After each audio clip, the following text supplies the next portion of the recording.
श्री गणेशाय नमः। प्रिय बंधुओं, मेरे एक मित्र हैं। वे हर हमेशा मुझसे सवाल करते रहते हैं कि गुरुजी, सभी लोगों को द्विज की श्रेणी में क्यों नहीं रखा जाता। तो आज मैं इसी के बारे में चर्चा करूंगा।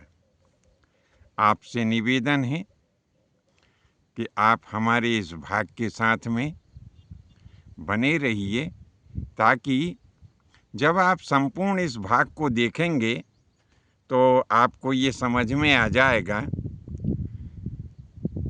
कि सभी लोगों को द्विज की श्रेणी में क्यों नहीं रखा गया।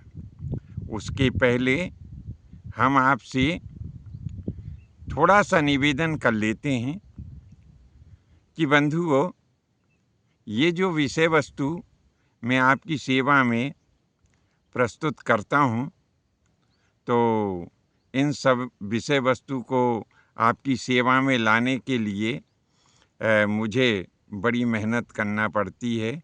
और आपसे निवेदन है कि आप मेरी आयु को देखते हुए यदि आप हमारे इस चैनल की कुछ मदद करना चाहें तो सुपर थैंक्स में जाकर के और आप हमारे चैनल की मदद कर सकते हैं। हम बात करते हैं कि सबको द्विज की श्रेणी में क्यों नहीं रखा गया है। उसके बारे में मैं आपको बता दूं, शास्त्रों में ऐसा कहा गया है कि जन्म से सभी शूद्र होते हैं, चाहे वह किसी के यहाँ भी उसने जन्म लिया हो,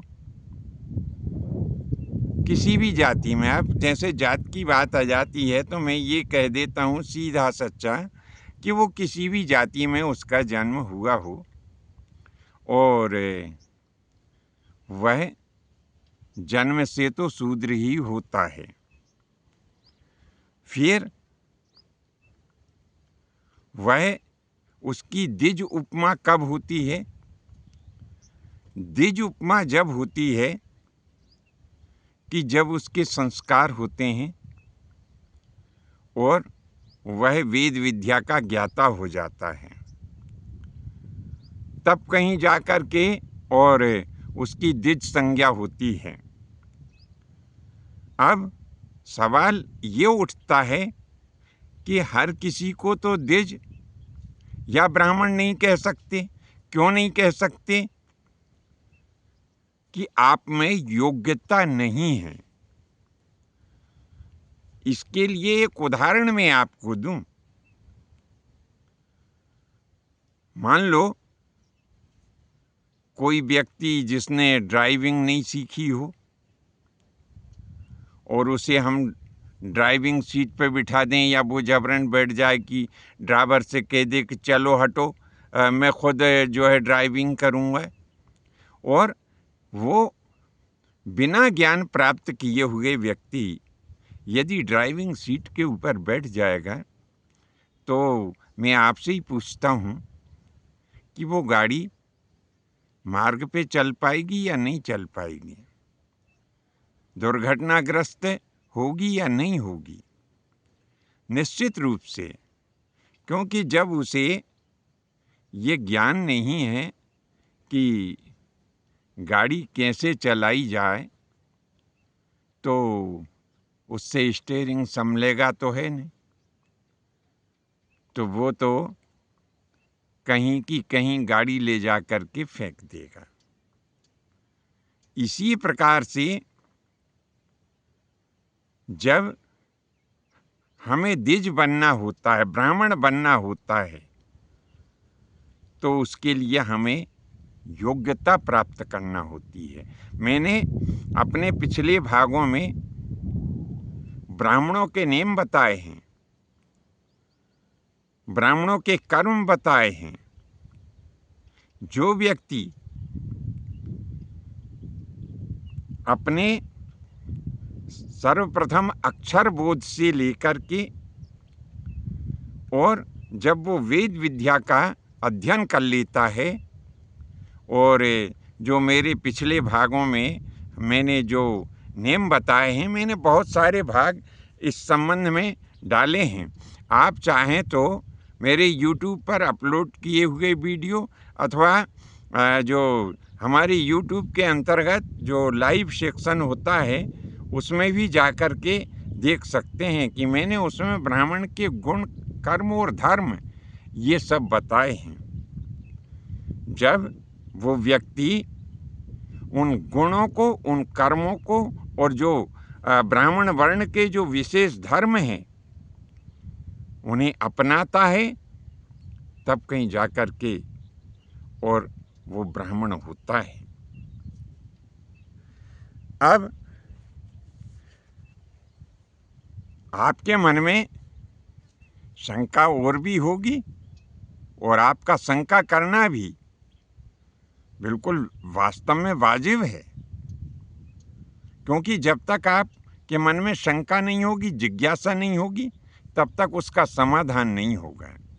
और जब तक आप प्रश्न नहीं करेंगे तो आपको उसका उत्तर भी नहीं मिलेगा। इसीलिए आप प्रश्न भी करिए, लेकिन साथ में निवेदन ये है कि हम लोगों को जोड़ने का काम करते हैं। तो जो भी आप प्रश्न करें वो मर्यादित हो। हमारी तरफ से जितना भी बन पड़ेगा हमसे, हम उसका उत्तर देने की कोशिश करेंगे। अब गलतियाँ तो हमसे भी हो जाती है। अब मैं कोई जो इतना पहुँचा हुआ और सिद्ध पुरुष तो हूँ नहीं कि बिल्कुल आपकी सारी शंकाओं का समाधान कर दूं, या आंख बंद करी और आपने जो मेरे से पूछा और मैंने आंख बंद करी और सारा ज्ञान मेरे को प्राप्त हो गया, ऐसा नहीं है। मैं भी मनुष्य हूँ और मुझसे भी बहुत सारी गलतियाँ और कमियाँ हो सकती है। तो मैं ये जो कह रहा था कि जो व्यक्ति सर्वप्रथम जन्म लेता है तो जन्म लेने के पश्चात सबकी शूद्र संज्ञा होती है। फिर जब वह अक्षरबोध होता है, पाठशाला में जाता है और उसके अलग अलग संस्कार होते हैं। 16 संस्कार हमारे यहाँ प्रमुखता से बताए गए हैं। तो उसके जब 16 संस्कार होते हैं, 16 संस्कारों से परिपूर्ण जब हो जाता है वो, तो फिर जब वो वेद विद्या पढ़ता है, वेद विद्या में जब वो पारंगत होता है, तो वह द्विज अथवा ब्राह्मण कहे जाने का अधिकारी होता है। बंधुओं, सोना, भोजन करना और मैथुन करना ये सब में समान होता है। एक जो श्वान है ना, वो भी सोता है, भोजन भी करता है, मैथुन भी करता है। ऐसे ही कोई भी पशु या पक्षी हो, तो इन सब में परमात्मा ने मनुष्य को विशेष रूप से ज्ञान दिया है। इसीलिए इन सब का, इस संसार को सुचारू रूप से चलाने का एक तरह से जो जवाबदेही है वह मनुष्यों की है। अब ये तो जो है मैंने क्रियाएं बताई, ये क्रियाएं तो ब्राह्मणों में भी होती है, क्षत्रियों में भी होती है, वैश्यों में भी होती है और शूद्रों में भी होती है। फिर शूद्रों में और ब्राह्मणों में या क्षत्रिय और वैश्यों में क्या फर्क है? तो हमने बताया कि जो वेद विद्या का ज्ञान अपने में धारण कर ले वह ब्राह्मण कहे जाने योग्य है और वही ब्राह्मण होता है। अब सवाल ये उठता है कि कोई ब्राह्मण के यहाँ तो जन्म ले लिया, लेकिन ना तो उसने कोई विद्या का अर्जन किया, वेद विद्या की बात तो छोड़िए, उसने किसी भी विद्या का अर्जन नहीं किया और उसके कर्म भी उतने उत्कृष्ट श्रेणी के नहीं हैं, तो उसे किस श्रेणी में रखेंगे? सीधी सी स्पष्ट बात है। जैसे मैंने ड्राइवर का कहा कि मनुष्य तो जो सवारी होती है ना वो भी मनुष्य ही है और जो ड्राइवर है वो भी मनुष्य ही है, लेकिन सवारियों में और ड्राइवर में क्या अंतर है कि उसे वो गाड़ी चलाने की कला याद है, जो अपनी कला के द्वारा इतनी सारी सवारियों को मंजिल तक पहुंचा रहा है। इसी प्रकार से जो वेद विद्यावान मनुष्य जो होता है वह वेद की विद्या प्राप्त करके और इस संपूर्ण समाज को दिशा देता रहता है, समाज का समुचित रूप से संचालन करता है, समाज में सबके साथ में न्याय करता है। ये वेद विद्या पारंगत जो प्राणी होता है, जो मनुष्य होता है, उसका कर्तव्य होता है और वही ब्राह्मण कहलाने के लायक है, जिसने वेद की विद्या प्राप्त नहीं की और जो केवल खुद का ही भरण पोषण करने में लगा हुआ है।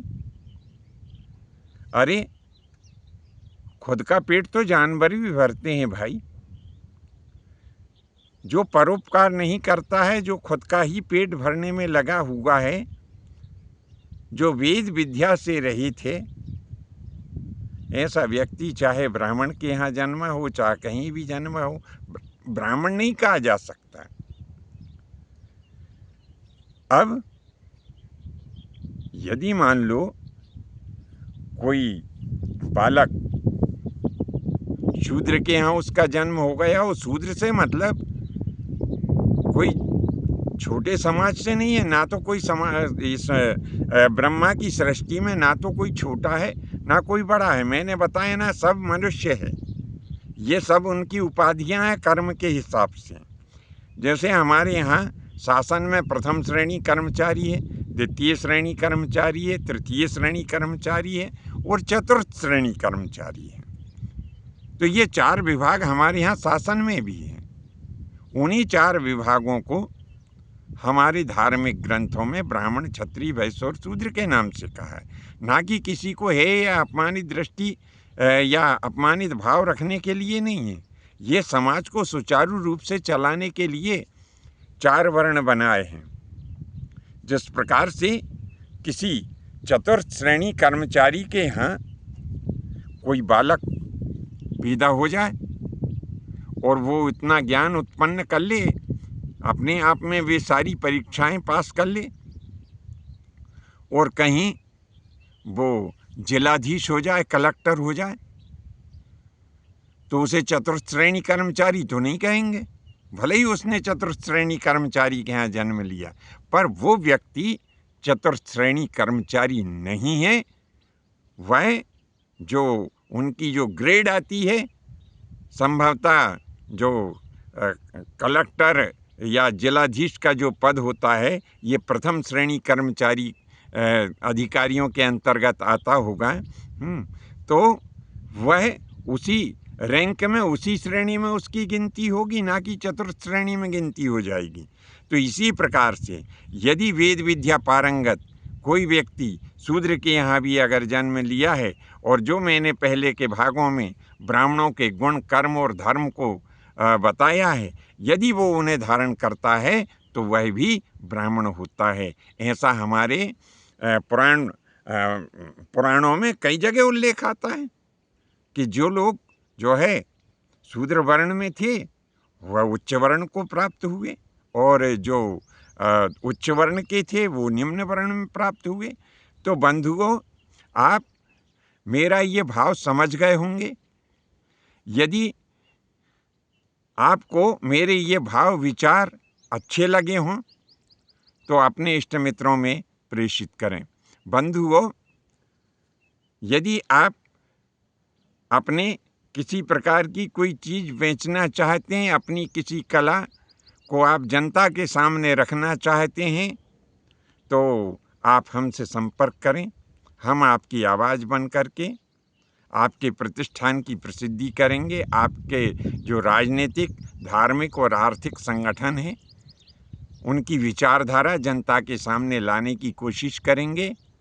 और जैसा कि मैंने पहले बताया कि परिपूर्ण कोई नहीं है, मुझसे भी बहुत सारी कमियां रह गई हों, और जहां मेरी कमी रही है, आप सब जो है लिखे पढ़े प्रबुद्ध लोग हैं, समझदार हैं और ज्ञानवान हैं। ये आपका एक बहुत बड़ा बड़प्पन है, जो आप मेरे भागों को देखने के बाद में मेरे को ये कहते हैं कि गुरुजी आपने बहुत अच्छा बताया। तो ये तो आपका बड़प्पन है भगवान। मुझसे सहस्त्रों गलतियां हो सकती है, मैं हाथ जोड़कर क्षमा चाहता हूँ। जय माता की, जय परशुराम जी की।